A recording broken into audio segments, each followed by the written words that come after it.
Hello everyone, Priyanka's mini কিচেনে তোমাদের সবাইকে স্বাগত। তো চলো আজকের ভিডিও শুরু করা যাক। আজ আমি তোমাদের সাথে ঢ্যাঁড়সের বড়া রেসিপি শেয়ার করবো। আচ্ছা, তোমরা কি আগে এই ঢ্যাঁড়সের বড়া রেসিপি ট্রাই করেছো? সেটা কিন্তু আমাকে অবশ্যই জানিও। শুনে একটু অবাকই হলে, তাই না? ঢ্যাঁড়সের বড়া, বেগুনি হয়, পেঁয়াজি হয়, ঢ্যাঁড়সের আবার বড়া হয় নাকি? হ্যাঁ, ঢ্যাঁড়সেরও বড়া হয়।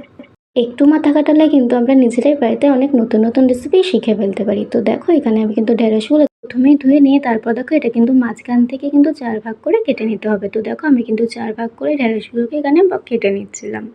এটা কিন্তু পুরোটা কেটে ফেললে হবে না, এটা কিন্তু এরকম অর্ধেক অব্দি এরকম কেটে নিতে হবে। তারপর চলো ব্যাটারটা বানিয়ে নেওয়া যাক। তার জন্য দেখো প্রথমে একটা আমি বাটি নিয়ে নিয়েছি, বাটিটার মধ্যে দিয়ে দিয়েছি বেসন আর দিয়েছিলাম কর্নফ্লাওয়ার।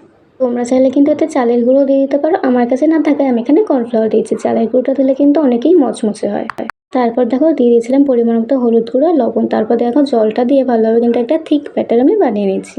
তো চলো এগুলোকে এবার ফ্রাই করে নেওয়ার পালা। তো দেখো প্রথমে এখানে ওভেনটা ধরে নিয়ে কড়াইটা গরম হলে দিয়ে দিয়েছিলাম তেল। তো দেখো তেলটা গরম হয়ে গেছে। তারপর কিন্তু এবার এই ঢ্যাঁড়সগুলোকে বেসনের কোটিং দিয়ে এগুলোকে এবার ফ্রাই করে নিতে হবে। তো দেখো আমি কিন্তু এগুলোকে ফ্রাই করে নিচ্ছিলাম। এগুলোকে ভালোভাবে ডিপ ফ্রাই করে নিলে কিন্তু রেডি আমাদের ঢ্যাঁড়সের বড়া। এটা কিন্তু খেতে বেশ মচমচে লাগে আর গরম ভাত দিয়ে খেতে কিন্তু জাস্ট দারুণ লাগে। আমার তো ভীষণই ফেভারিট একটা জিনিস এটা।